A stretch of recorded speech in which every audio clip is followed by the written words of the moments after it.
बॉलीवुड की हाल ही में रिलीज की गई फिल्म आदि पुरुष के बारे में, जिसमें हिंदू धर्म को लेकर काफ़ी गलत कुछ दिखाया गया है। हिंदू धर्म से संबंधित एक प्रमुख ग्रंथ रामायण आप सब जानते होंगे, तो उसके बारे में बहुत गलत विचार उसके मूवी के द्वारा फैलाए जा रहे हैं। तो उसी श्रृंखला में हमने वो मूवी के ऊपर रिव्यू किया है। तो अब हम आपको बताने वाले हैं कि उस मूवी में ऐसी क्या क्या कमी जो है जिससे मतलब वो हिंदू धर्म की भावनाओं को आहत कर रही है। बॉलीवुड जो भी फिल्म हिंदू धर्म से संबंधित बनाए उसमें विवाद ना हो तो ऐसा हो ही नहीं सकता है। हिंदू देवी देवताओं के अपमान से बॉलीवुड का बहुत पुराना नाता है। इसी पुरानी फिल्मों में जहाँ बाबाओं को पाखंडी, ढोंगी और गुंडा दिखाया जाता है, वहीं नई फिल्म पीके में भी हिंदू देवी देवताओं को जमकर अपमान किया गया है। टॉयलेट में सिर्फ वाला ये बात तो आप सबने सुना ही होगा। इसी कड़ी में अगली फिल्म आदि पुरुष है, जिसका देश भर में विरोध हो रहा है। तो आइए जानते हैं आदि पुरुष पर हो रहे विवाद के बारे में। सिनेमा घरों में एक सीट बजरंगबली के लिए फिक्स की गई है। तो क्या बजरंगबली भी ऐसी फिल्म देखेंगे जिसमें विभीषण की पत्नी को कपड़े बदलते हुए दिखाया गया है? फिल्म के डायलॉग्स की बात करें तो मनोज मुंतशिर का नाम सामने आता है, जो ये कहते हैं कि मैंने अपने नाम में वजन रखने के लिए शुक्ला से मुंतशिर रख लिया है। कुछ भी। तो क्या आप भी बिना मेहनत किए अपने नाम में वजन रखने के लिए अपना नाम बदल देंगे? यदि नाम बदलने से व्यक्ति में वजन आ जाता तो सबसे पहले मैं ही अपना नाम बदलता। अबे साले। तो आपने देखा होगा कि राम का एक विनम्र स्वभाव है, जो कि बहुत शालीन, उसमें मर्यादा पुरुषोत्तम है, जैसे नाम से ही आपको पता है, और उनका बहुत ही विनम्र स्वभाव है श्री रामचंद्र का। तो वहीं फिल्म में आपने कभी मूछ वाले राम को देखा है, और वहीं इस फिल्म में उन्हें बहुत गुस्से वाला स्वभाव से दिखाया गया है, यानी कि जैसे राम जी बहुत गुस्से वाले हों। राम सीता को कभी एक साथ नाचते हुए देखा है? उन्हें देखकर ऐसा लगता है कि जैसे कोई हीरो हीरोइन नाच रहे हों। पैसा कमाने के चक्कर में कम से कम भगवान को तो बख्श ही देते। ये सब क्या देखना पड़ रहा है। अब हम बात कर लेते हैं आदि पुरुष मूवी में एक अलग किरदार रावण के बारे में। रावण को भी कुछ इस तरीके से प्रस्तुत किया गया है कि मानो वो रावण नहीं, रावण के अलावा सब कुछ हो, जैसे कोई वो बाहर से आक्रमण करने वाला एक खिलजी हो, या कोई अन्य शासक, या एक आप सिंबल समझ सकते हैं कि यानी कि वो रावण लग ही नहीं रहा है। अगर आप देखेंगे तो रावण लग ही नहीं रहा है, वो एकदम आक्रांता लग रहा है, यानी कि वो इस देश से है ही नहीं, वो पूरा विदेशी फील आ रहा है उसे देख के। सबसे पहले आप आदि पुरुष देखेंगे तो रावण की फुटेज में आप ये नोटिस करेंगे कि रावण के सर को 5-5 के पेयर में लगाया गया है, जैसे कि वो फोटो खींचने के फ्रेम में फिक्स नहीं आ रहा, उसे फिक्स करने के लिए उसके सर को एक के ऊपर एक रखा गया है। दूसरी श्रृंखला में हमें ये देखने मिल रहा है कि आदि पुरुष में रावण को जो है एक अजगर से मसाज करवाता हुआ दिखाया जा रहा है। ना ही उसके सर पर कोई टीका कुछ लगा हुआ है, और वो एक अजगर से मसाज करा रहा है, मानो कि वह बेयर ग्रिल जंगलों में रहने वाला मोगली हो। रावण को बिना मुकुट और बिना त्रिपुंड के दिखाया गया है, जैसे मानो कि वो कोई छपरी या कोई खिलजी हो। ट्विटर पर भी रावण के इस रोल को बड़ा ट्रोल किया जा रहा है, और नए से नए मीम्स लोगों द्वारा ट्विटर पर शेयर किए जा रहे हैं। कुछ यूजर्स ने ट्रोल करते समय तो यह भी लिख दिया, यह तैमूर लंग लग रहा है, खिलजी लग रहा है, औरंगजेब लग रहा है, बाबर लग रहा है, लेकिन रावण तो किसी एंगल से भी नहीं लग रहा है। एक यूजर्स ने तो यह भी लिख दिया है कि रुझान आने लगे हैं बिना त्रिपुंड का रावण। वहीं फिल्म में अगर हम अगली कड़ी में बात करें तो फिल्म में रावण का पुष्पक विमान गया हुआ है, जो हमें वाल्मीकि रामायण में देखने को मिलता है।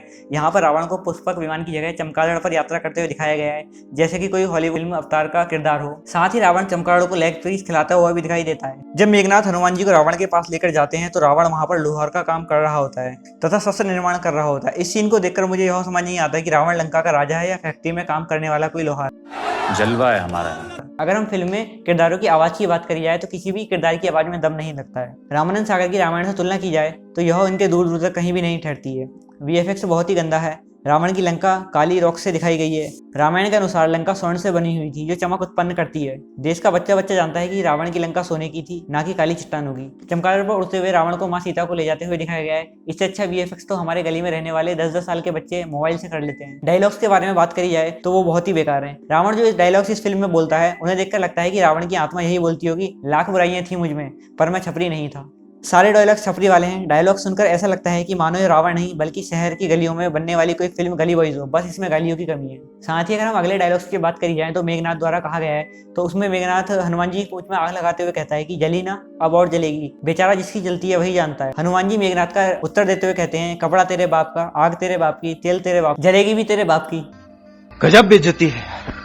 रावण का एक सैनिक अशोक वाटिका में हनुमान जी से बात करते समय कहता है, तेरी बुआ का बगीचा है जो यहाँ पर हवा खाने आया है। इसका उत्तर करते हुए बजरंगबली कहते हैं, जो हमारी बहनों को हाथ लगाएंगे हम उनकी लंका जला देंगे। तो आप खुद समझ सकते हैं कि इस मूवी में किस प्रकार के डायलॉग्स हैं। क्या कहीं से भी ये डायलॉग्स हमें जो हमारे पूजनीय भगवान है उनके ऊपर सही लगते हैं या नहीं? क्या कृपया कमेंट करके बताइए। एक अन्य डायलॉग है जिसमें लक्ष्मण पर वार करते हुए मेघनाथ कहता है कि मेरे एक सपोले ने तुम्हारे इस शेषनाग को लंबा कर दिया, अभी तो पूरा पिटारा भरा पड़ा है।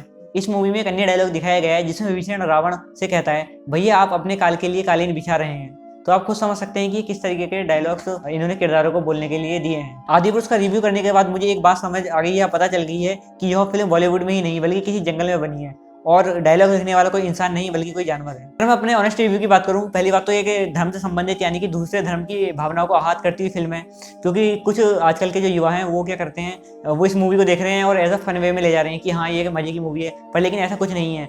आप ये देख सकते हैं कि यहाँ पे किसी एक धर्म विशेष को टारगेट किया जा रहा है, चाहे वो प्रत्यक्ष रूप से उसको टारगेट नहीं कर रहे, लेकिन जो इस फिल्म का मकसद है, चाहे हम जो भी है उनका मकसद, यानी कि वो हमारी भावनाओं को आहत नहीं करना चाहते, लेकिन हमें मूवीज देखने के बाद यही लगता है कि वो हमारे पूजनीय जो भी हमारे भगवान है उनको इस तरीके से दिखाना चाहते हैं समाज में एक फनी वे में, और ये हमारे धर्म का अपमान नहीं तो क्या है। लेकिन इस पर भी कुछ लोग क्या, मैं कहूँगा कि सभी खासकर चुप हैं, कोई मूवी को लेकर बात करता हुआ नजर नहीं आ रहा है, सब बस उसके मीम शेयर करते हुए लिख रहे हैं कि फनी वे में ले जा रहे हैं कि ये ऐसा है, यहाँ पर ऐसा है। तो मैं आपसे अपील करूंगा कि आप बताइए अगर आपको ये मूवी के बारे में क्या है, अगर आपकी राय है कि हाँ ये मूवी एक धर्म विशेष यानी कि हिंदू धर्म को टारगेट करके बनाई गई है।